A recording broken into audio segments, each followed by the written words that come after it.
करने के लिए डॉक्टर समीर जी, मैं आपसे जानना चाहता हूं कि आपकी पार्टी की उत्तर प्रदेश में सरकार है, आप जौहर यूनिवर्सिटी पर बुलडोजर क्यों चलाना चाहते हैं? जैसे 2-3 छोटी बातें कहना चाहता हूं, उसके बाद थोड़ा समय चाहता हूं और भी बातें कहने के लिए। एक तो 2 बातें हैं, हम किसी विश्वविद्यालय को गिराने के लिए कार्रवाई नहीं कर रहे हैं।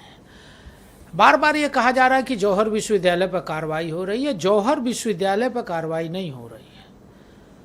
कार्रवाई भ्रष्टाचार पर हो रही है, अवैध जमीन हड़पने पर हो रही है और आजम खान की गुंडागर्दी पर हो रहा है। रही बात, आप 2 बार शिक्षा की बात कहे।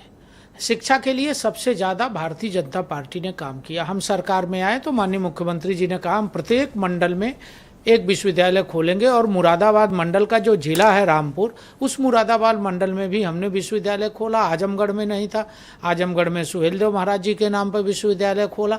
सहारनपुर में शाकुंभरी देवी जी के नाम पर विश्वविद्यालय खोला और प्रत्येक उत्तर प्रदेश के मंडलों में आज हमने नए विश्वविद्यालय बनाए। शिक्षा के लिए भारतीय जनता पार्टी के सरकार ने जो काम किया है, योगी जी की सरकार ने जो काम किया, अद्वितीय है, किसी भी सरकार ने नहीं किया। रही बात जौहर विश्वविद्यालय की, तो मैं बहुत स्पष्ट करना चाहता हूं कि जौहर विश्वविद्यालय कोई विश्वविद्यालय नहीं है।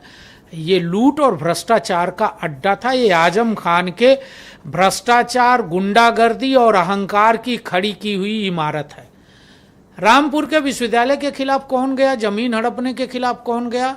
वहाँ के यतीम और गरीब लोग सरकार बनने के बाद गए कि उनकी सुनवाई होनी चाहिए और सरकार योगी जी की है, कानून का राज है। वहाँ सुनवाई हुई, जांच हुई, उसमें जो मामले प्रकाश में आए, आजम खान के खिलाफ इतने मुकदमे दर्ज हैं और इतनी सजाएं हुई हैं, आगे भी जो मुकदमे चल रहे हैं उसमें सजा होगी कि आजम खान 2 जन्म लेंगे तो भी आजम खान के पापों का प्रायश्चित नहीं हो पाएगा। ब्रिजेश जी, बिना फैसला आए आप कह रहे हैं कि सजा होगी, आपको कैसे पता कि सजा होगी? तमाम मुकदमों में सजा है, 8 साल तो ट्रायल के बाद पता चलता है ना। ब्रजेश जी, लोअर कोर्ट सजा दे रही है, हाई कोर्ट रिलीफ नहीं दे रही है, सुप्रीम कोर्ट रिलीफ नहीं दे रही है। आप कह रहे हैं कि उनको 2 जन्म लगेंगे, 2 तो जन्म सजा का आपको पहले से कैसे पता है? जितने मुकदमे उनके भ्रष्टाचार और अत्याचार अन्याय के हैं, अगर उसमें न्यायालय में सजा होगा तो उनको 2 जन्म लेना पड़ेगा। दूसरी बात मैं कहना चाहता हूँ, जौहर विश्वविद्यालय जो उन्होंने खड़ा किया था वो अपने अहंकार का विश्वविद्यालय खड़ा।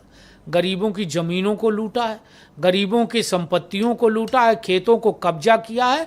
यही नहीं, रामपुर के अंदर यतीमों के बच्चों के चलने वाली लाइब्रेरी को भी उन्होंने लूट के उस लाइब्रेरी की किताबों को अपने विश्वविद्यालय के अंदर ले जाने का काम किया। ये मैं नहीं कहता, ये जांच रिपोर्ट कहती है, उनके खिलाफ FIR कहती है, वहां के लोग कहते हैं। और दूसरी बात ब्रजेश जी, नायाब उदाहरण समाजवादी पार्टी की सरकार का, 13 करोड़ रुपए में 3.5 किलोमीटर की बनाई गई सड़क, जो गेट आप दिखा रहे, इस गेट पर बोर्ड लग गया है कि ये जनता की प्रॉपर्टी है, इससे आम रास्ता है, आदमी आ जा सकता है।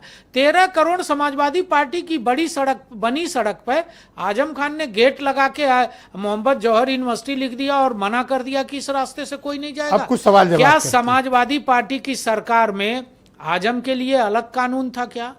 उत्तर प्रदेश में अन्य लोगों के लिए अलग कानून था क्या?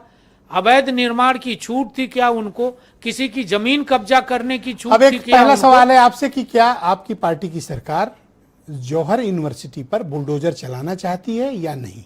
ब्रजेश जी, मेरे लिए 40 में से 38 भवन उसमें मेरे लिए जौहर यूनिवर्सिटी का विषय नहीं है। मेरे लिए अवैध कब्जा, गरीबों की जमीन लूटना, माफिया और अवैध निर्माण गिरेगा। ब्रजेश जी, अब देखिए मजे की बात, देखिए आप 2016 में 2 भवनों के मानचित्र का नक्शा पास कराया गया।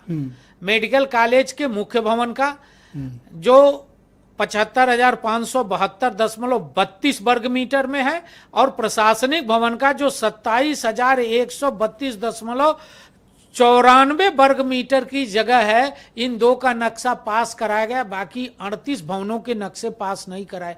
क्या समाजवादी पार्टी की सरकार उत्तर प्रदेश में आ जाती है तो गुंडा, माफिया, आजम खान जैसे लोगों को खुली छूट होती है क्या? पर एक काम आप कानून तोड़ने की? आप ऐसा कर सकते थे कि आजम खान से 2 गुनी बड़ी यूनिवर्सिटी बनाकर उनके मुंह पर करारा जवाब देते। ब्रजेश जी, बजाय उसके आप एक यूनिवर्सिटी हमने 2 गुनी नहीं, हमने 3 गुना बड़ी 8 गुनी बनाई है। मैंने बताया ना, बगल बनवा सहारनपुर में, अरे वहां क्यों बनवा दें? हम मुरादाबाद सबसे बड़ा केंद्र है। रामपुर में कितनी आबादी है, रामपुर में कहाँ का बच्चा आता है पढ़ने? आप ये भी तो विचार करिए। मुरादाबाद जिले की आबादी देख लीजिए, संभल की देख लीजिए, बिजनौर की देख लीजिए, अमरोहा की देख लीजिए। मैं तो कह रहा हूं यूनिवर्सिटी बननी चाहिए थी मुरादाबाद में, हमने बनाया है। माननीय योगी जी ने मुरादाबाद में भी बनाया, बिजनौर को लेके हमने सहारनपुर में भी विश्वविद्यालय बनाया। ब्रजेश जी, हम पूरे उत्तर प्रदेश में, मैंने प्रारंभ भी कहा कि हम विश्वविद्यालय बना रहे हैं। बहुत शुक्रिया। आजमगढ़ में भी नहीं था, हमने बनाया। इनवाइट करता हूं समाजवादी पार्टी के